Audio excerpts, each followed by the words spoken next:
Malta's national graveyard, serene and tranquil today, but filled with anguished crowds back in April, at the burial here of some of the 800 migrants drowned in just one night off the Maltese coast. There are 21 corpses. Graveyard official Eman Bonici was there. It was very emotional because the child was buried in this vault here. Europe failed to save that boy. It's failing now to stop hundreds of thousands more refugees and other migrants trying to cross the Mediterranean. That's why the EU called this, by now its 6th summit on migration this year. It's like trying to repair a leaking dam. Block up the hole in one area and water comes gushing through elsewhere. The migrant route to Europe has moved from Morocco to Libya and now to Turkey. This issue isn't almost over. It's going to be with Europe for years to come. And long-term problems need long-term solutions. So far, the EU's reaction has been chaotic and uncoordinated. But these meetings in Malta are a real attempt at finding a more strategic approach. But will it work? The president of the European Council says it has to, though it won't be easy.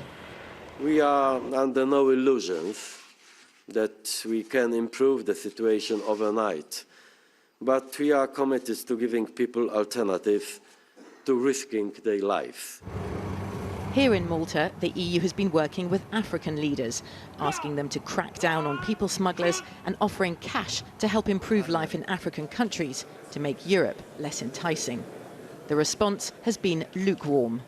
What Africa needs today is not charity, it's actually investment. This is what drives society forward, both in Europe and the United States.